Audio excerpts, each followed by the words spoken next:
안녕하세요. 행복씨앗입니다. 오늘도 시장을 정리하면서 하루를 마무리하는 시간을 가져볼까 합니다. 오늘 우리 시장은 코스피는 0.62% 하락 마감하였고, 그리고 코스닥은 0.05% 상승하면서 강보합 마감이 되었습니다. 코스피에서는 외국인하고 기관들이 동시에 순매도를 했고, 그리고 코스닥에서는 외국인들만 순매도를 했습니다. 현재 우리 주식시장은 재료가 소멸이 되어 있는 그런 상황입니다. 그동안 우리 시장을 이끌었던 가장 중요한 재료는 바로 미국 기준금리 인상 속도 조절에 대한 기대감이었습니다. 그런데 파월 연준 의장이 나와서 속도 조절하겠다 이야기를 해버렸습니다. 그렇다 보니까 그 기대감이란 재료가 확인이 되면서 사라져 버렸습니다. 재료가 갑자기 사라지다 보니까 시장은 2400포인트에서 2500포인트 요 사이를 왔다 갔다 하는 그런 상태가 되어버렸어요.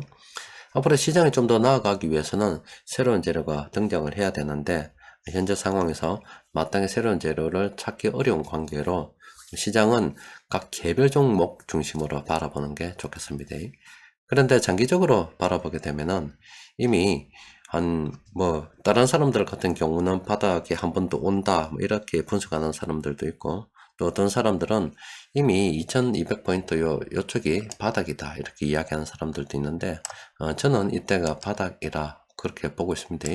그렇게 보는 거는 수급적으로 봐도 지난 7월달부터 외국인들이 이렇게 물량을 갖다가 모아가고 있죠.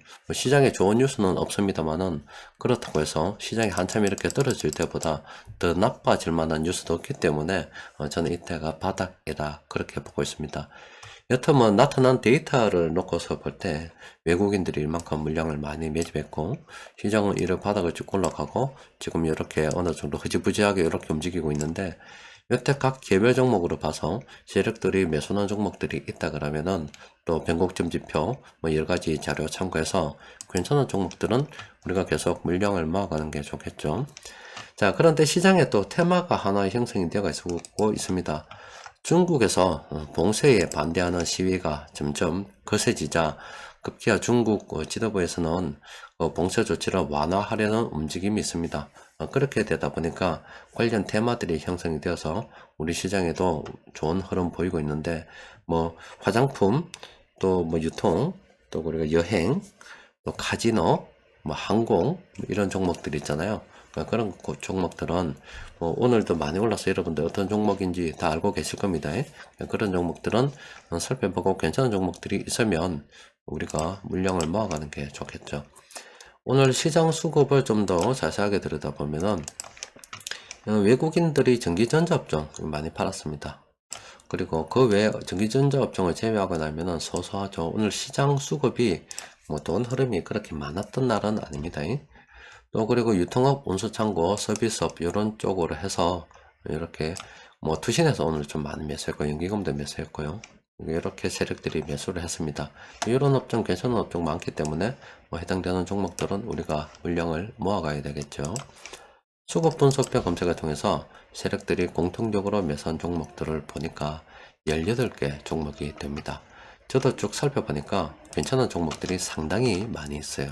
변곡점 지표를 통해서 정리해보니까 이렇게 많은 종목들이 지금 괜찮다라고 분석이 되잖아요. 그래서 여러분들께서도 지금 여기 이렇게 오늘 세력들이 매수한 종목들 있죠? 또 그 중에서 플래너를 보니까 참모들이 실제 매수 다 했거나 매수 장기적 관점에서 매수하고 있는 게 확인이 되잖아요. 또 각각 클릭해 보면은 변곡점 지표들도 확인이 가능할 겁니다. 괜찮은 종목들이 많이 있기 때문에 이런 종목들은 우리가 형성이 된다 그러면은 그 중에서 내가 마음에 드는 종목들 물량을 좀 모아갈 필요가 있겠죠. 그리고 변곡점 지표를 통해서 정리를 해보니까 오늘 넣은 종목들은 별로 볼 게 없습니다. 단기적으로 많이 올라서 이 종목도 좀 조심해야 된다, 이렇게 분석이 되고요. 그런데 지금 이래서 같은 경우는 그냥 오늘은 조심해야 돼요. 그런데 요 날을 중심으로 해서 단기 투자 가능한 그런 상황입니다. 예전에도 마감창을 통해서 아마 분석해 드렸을 겁니다. 이때부터는 단기 투자 가능하다고 분석해 드렸을 거예요. 그러면은 이때 언제 정리하느냐? 이때 파란색 구간 수급 창구에서 적당할 때 매수해서 요렇게 요럴 때 매도하는 거라고요. 또 그리고 파란색 구간 이때 매수해서 이럴 때 매도하는 거라고요. 그래서 지금 현재는 요거 단기 투자 병행 가능한 그런 종목입니다. 그리고 이 종목 같은 경우는 마찬가지로 단기 투자 병행 가능합니다. 이것도 관심 종목으로 등록을 해서 앞서 보여드린 LS처럼 그렇게 투자를 진행하셔도 될 것 같습니다. 자, 도화 엔지니어링도 마찬가지입니다. 이것도 예전에 분석해 드렸을 겁니다. 이때를 중심으로 해서 단기 투자 가능한 시점이 되어버렸습니다. 파란색 많잖아요. 이때 충분히 매수를 할 만한 그런 상황들이었고, 파란색에 매수하면 매도는 이런 변곡점 지표 참고해서 하면 되잖아요. 그래서 이것도 지금 현재 단기 투자 병행 가능한 그런 상황입니다. 영풍 같은 경우는 이거는 다른 겁니다. 앞서 본 세 종목과 이건 상황이 다릅니다. 이건 좀 조심해야 됩니다. 현재 우리 주식시장은 재료가 소멸이 돼가지고 뭐 특별하게 우리가 막 강력하게 이것저것 뭐 집중할 것은 못 되고 그냥 각 개별 업종 수급을 쭉 보고서 괜찮은 종목들이 있으면 뭐 접근하는 게 좋은데, 그 중에 시장에 지금 형성되어 있는 그 재료 중에 하나가 바로 중국 관련 테마들입니다. 이런 종목들 뭐 괜찮은 종목들이 많으니까 관심을 가지고 접근해 볼 필요가 있겠죠. 자, 오늘은 여기까지 정리하도록 하겠습니다. 이상입니다.